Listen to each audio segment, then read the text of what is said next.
Hello friends, welcome to our channel current affair updated. This is Devashish Awasthi. आज मैं आपके साथ जो टॉपिक डिस्कस करने वाला हूँ that is very important, news में भी चल रहा है। इसको हम आंसर राइटिंग के फॉर्म में देखेंगे, that is stubble burning. Okay, अब इसकी वजह से दिल्ली में बहुत पोल्यूशन चल रहा है, आपने देख रहा होगा, बहुत मीम्स बन रहे हैं, न्यूज़ में है। तो इस टॉपिक को हम देखेंगे क्वेश्चन के थ्रू। मैं आपके सामने एक क्वेश्चन रखूंगा, फिर मैं आपको उसका आंसर बताऊंगा किस तरह उस आंसर को लिखा जाएगा। ओके, तो चलिए देखते हैं स्टबल बर्निंग से रिलेटेड क्वेश्चन क्या फ्रेम करते हो, फिर आंसर किस तरह लिखा जाएगा। देखिए, stubble burning destroys the fodder को डिस्ट्रॉय कर रहा है। Okay, pollutes the air, causes respiratory diseases and worsen greenhouse gases. Okay, तो आप देख रहे हैं ये एक स्टेटमेंट मैंने यहां पर लिखा है, फिर आगे क्या लिखा हुआ ये इंपॉर्टेंट है। In the light of this statement, इस स्टेटमेंट की लाइट में remember discuss causes associated with stubble burning, क्या कारण है इसके वजह से स्टबल बर्निंग हो रही है इंडिया में, and suggest a way forward. Okay, और आपको सोल्यूशंस भी रिकमेंड करने हैं। 250 वर्ड्स में अगर ये क्वेश्चन आपके सामने आ जाता है तो how to write an answer. Okay, तो चलिए मैं आपको बता दूं स्टबल बर्निंग के बारे में, how to write an answer. First of all introduction में आप व्हाट इज स्टबल बर्निंग आपको बताना पड़ेगा। तो जिसको नहीं पता है स्टबल बर्निंग होती क्या है, मैं आपको बहुत सिंपल सा बता देता हूं। याद रखिएगा, stubble burning is a post harvest practice. Actually क्या होता है, देखिए जब बारिश का टाइम आता है तब हम उस टाइम पर पैडी लगाते हैं, मतलब चावल आप कह सकते हैं, राइस लगाते हैं। ओके, तो पैडी लगाते हैं और फिर जब हम उसको हार्वेस्ट करते हैं, ठीक है, तो उसका कुछ रेसिड्यू बचता है। ओके, जो पोस्ट हार्वेस्ट करने के बाद जब हम पैडी को निकालते हैं तो रिमेंबर जो रेसिड्यू बचता है उसको ईजिली हम क्या करते हैं, मतलब वे ऑफ करने के लिए हम उसको बर्न कर देते हैं। इसी को हम कहते हैं स्टबल बर्निंग। कहने का मतलब क्या, क्यों बर्न कर रहे हैं, क्योंकि अब आपको अगली क्रॉप लगानी है फार्मर्स को, दैट इज रबी क्रॉप लगानी है, दैट इज वीट लगाना है। तो ऑफकोर्स वो जो रेसिड्यू है उसको वो हटा देते हैं। तो सबसे अच्छा तरीका रेसिड्यू को हटाने का क्या है, सबसे ईजी वे है कि आप उसको बर्न कर दो। ओके, तो फार्मर्स ये करते हैं। तो स्टबल बर्निंग क्या है, एक पोस्ट हार्वेस्ट प्रैक्टिस है। याद रखिए, हार्वेस्ट हो जाने के बाद की प्रैक्टिस है, जहां पर आप क्या कहते हैं, फील्ड को क्लियर करते हैं। ओके, पैडी क्रॉप से जो रेसिड्यू बचता है उसको बर्न कर देते हैं, जिससे आपकी फील्ड क्या हो जाए, क्लियर हो जाए। रिमेंबर, और ये प्रैक्टिस आप देखेंगे, ऑफ कोर्स आप देखेंगे जनरली अक्टूबर नवंबर के टाइम पर ये प्रैक्टिस आपको देखने को मिलेगी इंडिया में। और किन कंट्रीज में मेनली, किन स्टेट्स में मेनली इंडिया में प्रैक्टिस होती है, वो है पंजाब, हरियाणा और यूपी में। ओके, ये जनरली यहां पर आप देखेंगे। और इनकी याद रखिएगा, इनके ये एक्टिविटी करने की वजह से, बर्निंग करने की वजह से आप पोल्यूशन देखने को मिलेगा आपको, विंटर पोल्यूशन दिल्ली में। ओके, क्योंकि जितना भी स्मॉग है, जितना भी ये आपने बर्न किया है, ओके, उसकी वजह से आपको दिल्ली में पोल्यूशन देखने को मिलता है। ओके, आगे अगर पढ़ा जाए तो फार्मर्स रेसिड्यू को बर्न कर देते हैं, और ये उनके लिए एक इजी वे है कि अपने रेसिड्यू को डिस्पोज करो, क्योंकि उनको अगली क्रॉप लगानी है। रिमेंबर, है ना, उनके पास इतना टाइम नहीं है कि उसको वो इकट्ठा करें फिर किसी दूसरे को बेचें जाकर, they don't have so much time. Okay, plus उनके पास कोई इक्विपमेंट मशीन्स भी नहीं है कि उसको और कोई तरीके से उसको रिजॉल्व किया जा सके, और अगर मशीन्स हैं तो कॉस्टली हैं, और उनके वो अपना एक्स्ट्रा कॉस्ट क्यों लगाएंगे। रिमेंबर, और उनको अवेयरनेस भी नहीं है कि इसके बर्निंग करने की वजह से कितना ज्यादा पोल्यूशन हो रहा है इंडिया में। ओके, इससे भी उनको अवेयरनेस, इसके बारे में भी आइडिया नहीं है। ओके, और याद रखिएगा, जो ऑलरेडी आपको पता है पोल्यूशन हमारे यहाँ वैसे भी एक बहुत मेजर इशू है, पुअर एयर क्वालिटी इंडिया की रही है। ओके, प्लस जिस तरह के स्टबल बर्निंग की जा रही है इससे एयर पोल्यूशन और बढ़ जाता है, स्पेशली दिल्ली जैसे प्लेस में जहां पर इतनी ज्यादा पॉपुलेशन रहती है। तो ये आप ऐसे इस तरह स्टार्ट कर सकते हैं कि what is stubble burning. Okay, फिर हम अपने बॉडी में आ जाते हैं। बॉडी में आंसर क्या आपको मेनली जो डिस्कस करना वो है कॉजेस, कि किसकी वजह से स्टबल बर्निंग होती है। तो देखिए, मैं आपको अगर फार्मर्स की बात करूं तो देखो फार्मर्स क्यों कर रहे हैं। फार्मर्स का दो मेजर इशू है, मैं आपको बहुत क्लियर कर दूं।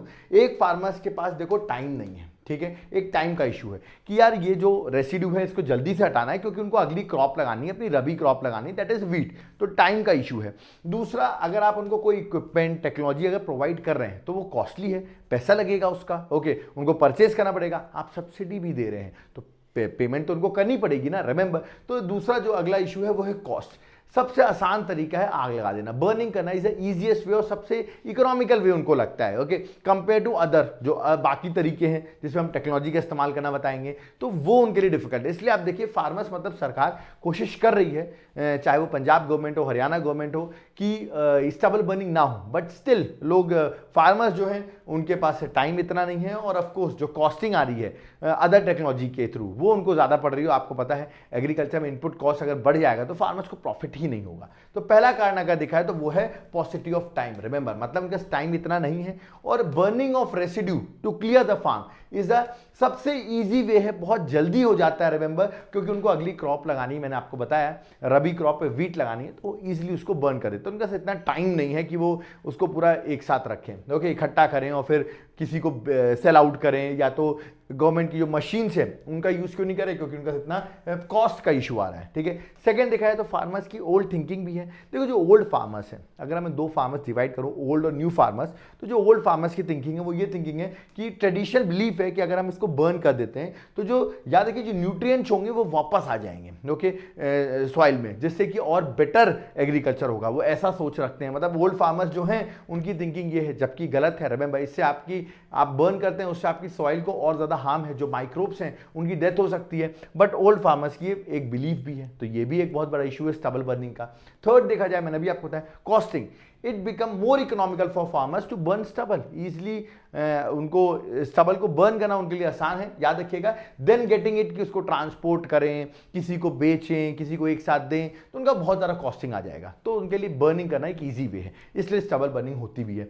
और फोर्थ देखा जाए तो अवेलेबिलिटी, अफोर्डेबिलिटी एंड अवेयरनेस, मतलब ना उनके पास अवेलेबल है, ठीक है, ना अफोर्डेबल है, मतलब अफोर्ड भी नहीं कर सकते, और अवेयरनेस भी नहीं है। किसके लिए? कि भाई कोई क्रॉप रेसिड्यू मैनेजमेंट मशीन खरीद ली जाए, जिससे जो रेसिड्यू है उसको इजीली डील कर लिया जाए, क्योंकि उसमें इतनी कॉस्टिंग आएगी, कौन देगा उसकी इतनी कॉस्टिंग। रिमेंबर, जैसे एक मशीन का नाम मैंने लिखा है happy seeder and super SMS attachment, ठीक है, ये याद रखिएगा इतने इजिली अवेलेबल भी नहीं है, इनएडिक्वेट है। कहने का मतलब आप कहेंगे सर इनएडिक्वेट है क्यों, गवर्नमेंट प्रोवाइड नहीं कर रही क्या? देखिए, गवर्नमेंट जो प्रोवाइड कर रही है, सब्सिडाइज प्रोवाइड कर रही है, वो जितने फार्मर्स को जरूरत है उतना नहीं है अमाउंट में। दूसरी बात, आप देखिए करप्शन भी चल रहा है पंजाब में, तो ये देखा गया कि इतने सरकार के पास इतनी मशीन्स हैं और देखा गया रियलिटी में पैसा दे दिया गया, बट रियलिटी में एक भी मशीन ही नहीं आई है। मतलब करप्शन भी एक बहुत बड़ा इशू है कि सरकार के पास ये मशीन्स नहीं है, ओके, और मशीन्स हैं तो फार्मर्स के पास इतना पैसा नहीं कि उसको परचेज कर सके। तो ये इश्यूज बहुत मेजर हो गए हैं, जिसकी वजह से स्टबल बर्निंग आप देख रहे हैं एक कॉजेस तो बन गया है, मतलब इजीली उनके पास कॉज है कि किस तरह स्टबल बर्निंग क्यों की जा रही है। इसका इफेक्ट अगर देखा है, इफेक्ट तो देखो सबसे बड़ा है कि अगर आप स्टबल बर्निंग करेंगे, जलाएंगे, रिमेंबर मैं इसका वीडियो भी अटैच किए दे रहा हूं आपके लिए एक नीचे, जहां पर आप देख सकते हैं किस तरह स्टबल बर्निंग हो रही है इंडिया में, ओके, तो आप उसको लिंक को क्लिक करके वीडियो भी देख सकते हैं। बट इसका अगर इफेक्ट देखा जाए तो ऑफकोर्स पोल्यूशन, बर्निंग करोगे तो पोल्यूशन तो होगा, पोल्यूशन होगा तो उससे हेल्थ इफेक्ट्स होंगे। हेल्थ में आप देखिए रेस्पिरेटरी डिसीजेज आपको देखने को मिल सकती हैं, अस्थमा देखने को मिल सकता है, ओके, प्लस जिस तरह गैसेज ऐड ऑन हो रही है ग्लोबल वार्मिंग देखने को मिलेगा, ओके, प्लस दिल्ली में आपने देखा किस तरह think blanket of smog collect हुआ जा रहा है, हेल्थ इश्यूज हो रहे हैं इतने ज्यादा, तो इश्यूज तो हैं already because of this stubble burning. Plus आपकी जो सॉइल है ना उसकी भी फर्टिलिटी रिड्यूस हो रही है। आप अगर बर्न करोगे, रिमेंबर, तो बर्निंग करने की वजह से क्या हो रहा है, जो आपकी सॉइल की न्यूट्रिएंट्स है वो खत्म हुए जा रहे हैं, ओके, तो आपकी सॉइल लेस फर्टाइल हो रही है। प्लस हीट करने से जो हीट का पेनिट्रेशन होता है वो सॉइल के अंदर जा रहा है, जिसकी वजह से जो आपकी यूजफुल माइक्रोब्स होंगे ना, जो मॉइस्चर होगा ना, वो भी खत्म हो रहा है सॉइल का। तो देखा है सॉइल पे भी इफेक्ट हो रहा है, पोल्यूशन तो हो ही रहा है, हेल्थ हजार्ड हो रहे हैं, फ्लोरा फोना के लिए हार्मफुल है ही, तो इसके इफेक्ट्स भी बहुत ही नेगेटिव हैं, ओके। तो क्या गवर्नमेंट इसमें कुछ नहीं कर रही है? क्या इसका कोई सॉल्यूशंस नहीं है? Of course there are lots of solutions, okay, जिससे कि स्टबल बर्निंग अवॉइड की जा सकती है, बट स्टिल देखा जा रहा है वो उतने प्रैक्टिकली ग्राउंड में उतने सक्सेसफुल नहीं हो पा रहे हैं। इवन आपको केस स्टडी में पूछ सकते हैं यार कि आप फॉर एग्जांपल पंजाब के पर्टिकुलर जगह के डीएम हो और यहाँ पर ऐसा इशू है, उसको कैसे रिजॉल्व करोगे, तो वो भी आपको पता होना चाहिए। चलिए मैं कुछ सॉल्यूशंस पे डिस्कस कर लेता हूँ। देखिए, सबसे बड़ी बात, इसको अगर कोई ऐसी, देखो, बीइंग अ डीएम या बीइंग अ ब्यूरोक्रेट, आपके दिमाग में ये होना चाहिए किस तरह क्राइसिस को आप अपॉर्चुनिटी में कन्वर्ट कर दें, ओके, कि देखो क्राइसिस है, इश्यूज हैं स्टबल बर्निंग, बट उसको अगर आपने रिजॉल्व कर दिया तो एक अपॉर्चुनिटी होगी आपको। एक अच्छे पॉलिसी मेकर की यही सबसे बड़ी क्वालिटी होती है कि to convert crisis into opportunity, okay. तो यहाँ पर देखिए एक सोल्यूशन ये हो सकता है कि जो पैडी, ये जो रेसिड्यू बच रहा है, स्ट्रॉ बच रहा है, ओके, उसको आप पावर जनरेशन में यूज कर सकते हैं। किस तरह? रिमेंबर, अगर आप इसको पावर जनरेशन में दे देंगे, याद रखिएगा आप इसके लिए बहुत सारे ऐसे paddy straw based power plants बनाने पड़ेंगे, ओके, जिसमें आप फिर ये क्या होगा, फार्मर्स को बड़ा अच्छा होगा कि फार्मर्स अगर ये पैडी देंगे तो उनको इनकम भी मिलेगी, डबलिंग द फार्मर्स इनकम में भी हेल्प करेगा, ओके, डिस्पोजल भी इजीली हो जाएगा, प्लस पावर जनरेट हो रहा है तो पावर डेफिसिट, अगर पावर से यहाँ पर नहीं होगा, पावर डेफिसिट रीजन है तो वहाँ पर आपको पावर भी मिल रहा है। बट इसमें सबसे बड़ा इशू है कि देखो पावर प्लांट कोई शॉर्ट टर्म सोल्यूशन नहीं, लॉन्ग टर्म सोल्यूशन है। टाइम लगेगा, पहले तो आपको इन्वेस्टमेंट करना पड़ेगा किसमें, paddy straw based power plants में, ओके, उनको बनाने पड़ेंगे जिससे कि स्टबल बर्निंग रोक सके। ऑफकोर्स इससे एम्प्लॉयमेंट भी क्रिएट हो जाएगी, ओके, बट इसके लिए याद है कि पावर प्लांट हो, प्रॉपर ट्रांसपोर्टेशन की फैसिलिटी हो। ऐसा नहीं कि आपने पावर प्लांट बना दिया, स्ट्रॉ बेस की यहाँ पर बर्निंग होगी, अब आपने फार्मर्स को बोला कि तुम लाके अपना रेसिड्यू यहाँ पर दे दो। अब भाई वो ट्रांसपोर्टेशन कराएंगे, लोगों से इकट्ठा करवाएंगे इतना सा रेसिड्यू, तो उनका कॉस्टिंग तो वैसे ही बढ़ जाएगा ना। तो यहाँ पर गवर्नमेंट को देखना पड़ेगा किस तरह मैनेजमेंट पर ध्यान देना बहुत जरूरी है, ट्रांसपोर्टेशन वगैरह प्रॉपर हो जिससे कि फार्मर्स इजीली इनकम भी अर्न कर सके, ओके। तो एक पावर जनरेशन बड़ा अच्छा तरीका है जिसको आप किस तरह क्राइसिस को अपॉर्चुनिटी में कन्वर्ट कर सकते हैं, but it's a long term solution of course, ठीक है। सेकंड देखा जाए तो एक तरीका है जिसको हम कहते हैं पूसा बायोडिकम्पोजर। ये क्या होता है मैं आपको बताता हूँ। एक्चुअली क्या है, एक फंगाई बेस्ड लिक्विड सोल्यूशन है जिसको आप अगर इस रेसिड्यू में डाल देंगे तो क्या होगा, जो हार्ड स्टबल था, जो हार्ड स्टबल है, जो हार्ड रेसिड्यू है, रिमेंबर स्टबल है, वो क्या हो जाएगा, वो इजीली क्या हो जाएगा, एक सॉफ्ट हो जाएगा, ओके, सॉफ्ट हो जाएगा, हार्ड से सॉफ्ट हो जाएगा। फिर आप इसको वापस यूज कर सकते हैं फील्ड में एज अ कंपोस्ट, ओके, मतलब खाद की तरह आप इसको यूज कर सकते हैं, ओके। तो ये Pusa biodecomposer could be the solution for stubble burning, remember. But तो इससे बेनिफिट है, वही में लिखा है कि क्रॉप रेसिड्यूज, याद रखिएगा कि क्रॉप रेसिड्यूज को आप सॉइल में वापस ऐड करिए, ओके, जिससे कि सॉइल का मॉइस्चर वापस डेवलप होगा, सॉइल माइक्रो ऑर्गेनिज्म डेवलप होंगे और प्लांट की बेटर ग्रोथ होगी। बट उसके लिए आपको पूसा बायोडिकम्पोजर्स यूज कर सकते हैं, ओके। तो इन सिटू मेथड है, आप वहीं पर जाकर स्टबल बर्निंग पे जहां की इश्यूज हैं, जहां स्टबल इकट्ठा है, वहां पर जाकर इसको यूज किया जा सकता है। तो ये भी एक सोल्यूशन है। थर्ड देखा जाए सोल्यूशन तो एक्सिटू मतलब आप इस फॉडर को, ये सॉरी जो आपका स्टबल रखा है इसको आप कहीं और ले जाइए, ठीक है, और वहां पर इसका यूज करिए। जैसे मैंने लिखा है कि इस राइस स्टॉक को, फॉर एग्जांपल जो राइस स्टबल है उसको आप कैटल फॉडर के लिए यूज कर सकते हैं, मतलब जानवरों के खाने के लिए इस्तेमाल किया जा सकता है, बिल्कुल। तो अगेन आपने देखिए क्राइसिस को अपॉर्चुनिटी में क्रिएट कर दिया। बट इसके लिए सब इशू यही आ रहे हैं कि गवर्नमेंट की ग्राउंड लेवल पे अगर देखा जाए तो प्रॉपर ट्रांसपोर्टेशन नहीं है, ओके, ये एक सबसे बड़ा इशू देखा रहा है कि ट्रांसपोर्टेशन का इशू आ रहा है, ठीक है, प्रॉपर मैनेजमेंट नहीं है, ठीक है। आगे बढ़ते हैं। फोर्थ है यूज ऑफ टेक्नोलॉजी, ठीक है। तो यूज ऑफ टेक्नोलॉजी इसमें क्या है, इसको भी अपन देखते हैं यूज ऑफ टेक्नोलॉजी क्या है। देखिए इसमें आप क्या कर सकते हैं, for example turbo happy seeder machine. अब ये क्या है, ये अभी मैंने आपको हैप्पी सीडर मशीन के बारे में बात कर रहा था। ये क्या करेगी, ये आपके जो स्टबल है उसको डायरेक्टली अपरूट कर देगी, मतलब हटा देगी, और साथ साथ में क्या कर देगी कि आपकी सीड जो है, ठीक है, सीड मतलब जो आपको रबी क्रॉप पे वीट लगाना है, वीट लगाना है ऑफकोर्स, उसको भी ये लगाने में हेल्प करेगी। तो एक तरीके से आपको दोनों काम करके दे दिए, तो टेक्नोलॉजी भी एक बहुत अच्छा सोल्यूशन हो सकता है, ठीक है। आगे बात करते हैं। देखिए ये फोर्थ है, इसको फिफ्थ लिखना था, यहाँ पर सेवंथ लिख दिया, इसका फिफ्थ पॉइंट लिख लीजिए।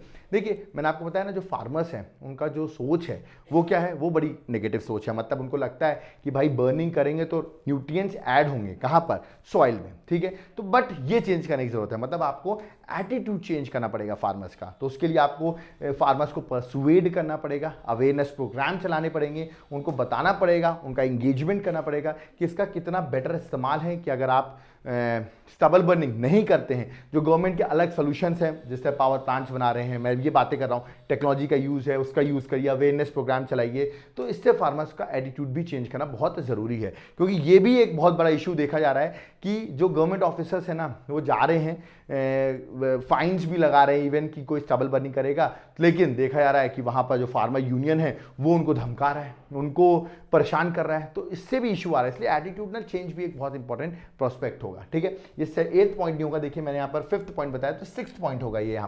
यहाँ पर क्या आपको मशीन्स को अवेलेबल कराना है, जिस तरह आप करप्शन वगैरह देख रहे हैं, ये सब नहीं होना चाहिए। प्लस आपको जीरो टॉलरेंस पॉलिसी भी रखनी है गवर्नमेंट को। जैसे पंजाब, हरियाणा, यूपी की मैं बात करूँ तो जीरो टॉलरेंस पॉलिसी, मतलब कोई स्टबल बर्निंग करेगा तो आपको सीधे फाइन लगाना है। देखो किसी किसी स्टेट ने फाइन्स भी लगाए। अब देखिए ये भी एक तरीका है, क्योंकि आप लोगों को डराएंगे भी कि देखो अगर आप स्टबल बर्निंग करोगे तो आप पे फाइन लग सकता है। तो ये भी एक वे है, और उनको आप बताइए, फाइन के साथ साथ अवेयरनेस प्रोग्राम भी बताइए कि किस तरह इकोलॉजिकल साउंड मैनर में हम स्टबल को टैकल कर सकते हैं, ओके। तो ये कुछ हो गए आपके क्या सोल्यूशंस जो मैंने आपको बताया, जहां मैंने एटीट्यूडनल चेंज से लेके जीरो टॉलरेंस पॉलिसी से लेके टेक्नोलॉजी का इस्तेमाल करते हुए इन सिटू मेथड, सारी चीजें मैंने आपको बताई हैं। और ये पॉइंट जरूर याद रखिएगा, जो मेरा फेवरेट पॉइंट है कि क्राइसिस को अगर आपने कन्वर्ट कर दिया अपॉर्चुनिटी में, यही एक गुड पॉलिसी मेकर की एक सबसे खास खास बात होती है, और यह stubble burning is a crisis. और यहाँ पे आपको पॉलिटिसाइजेशन पे ध्यान नहीं देना है कि बीजेपी गवर्नमेंट, आप आदमी कह रही है कि आपकी सरकार है पंजाब में, आप कंट्रोल नहीं कर पा रहे हो, ये सब पॉलिटिसाइजेशन में आपको नहीं ध्यान देना। You have to work on the solutions. Okay, तो ये था मेन आंसर। अब इसका एंडिंग क्या होगा, वे फॉरवर्ड क्या होगा? वे फॉरवर्ड सीधा सा, as we know, burning stubble destroy a helpful raw material. बिल्कुल, जो रॉ मटेरियल था, मतलब वो स्टबल को हम यूज कर सकते थे पावर जनरेशन में, फॉडर में,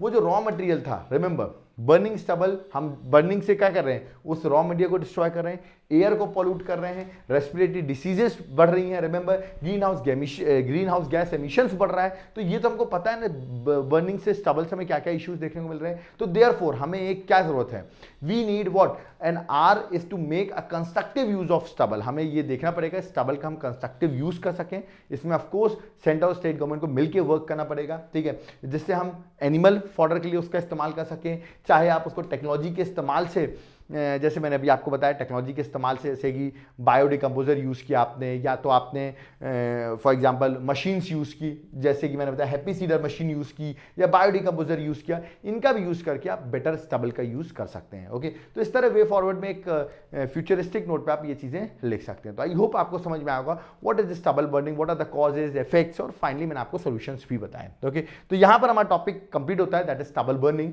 ओके, अगर आप मेरे इंडिविजुअल कोर्सेज को देखना चाहते हैं, जहाँ पर यूपीएससी से लेके स्टेट सर्विसेज से लेके सारे इंडिविजुअल सब्जेक्ट्स भी अवेलेबल हैं, एक बार एप्लीकेशन को डाउनलोड कर लो आप, ठीक है, वहां पर आपको सारी डिटेल्स मिल जाएंगी, लिंक डिस्क्रिप्शन बॉक्स में है। एप्लीकेशन का नाम है देवाशीष क्लासेस। प्लस अगर आप मेरे हैंड रिटन नोट्स चाहते हो तो वो भी आपके घर में थ्रू कुरियर आपके घर पहुंच जाएंगी, तो एक बार आप हैंड रिटन नोट्स को चेक कर लो। ओके, प्लस अगर आप कंप्लीट कोर्स देखना चाहते हो जहां पर प्री प्लस मेंस के आपको सारी क्लासेस, आंसर राइटिंग के साथ सब कुछ मिलेगा, तो आप गाइडेंस के साथ इस प्रोग्राम को ज्वाइन कर सकते हो। ज्वाइन करने के लिए आप मुझे कॉल भी कर सकते हो, डायरेक्टली एप्लीकेशन को भी विजिट कर सकते हो, वहां पर आप देख सकते हो हमारे कोर्सेज कितने प्रॉपर्ली बने हुए हैं फॉर यूपीएससी रिलेटेड एग्जाम्स। कोई डाउट क्वेरी है कमेंट बॉक्स में जरूर कमेंट करें। यहां पर हमारा लेक्चर कंप्लीट होता है। रिमेंबर, आई होप आपको समझ में आएगा स्टबल बर्निंग जो इश्यू चल रहा है दिल्ली में, पॉलिटिसाइजेशन चल रहा है, बट उसको आंसर राइटिंग में किस फॉर्म में लिखेंगे वो मैंने आपको यहां पर बता दिया है। कोई डाउट क्वेरी कमेंट बॉक्स में जरूर कमेंट करिए। Thank you.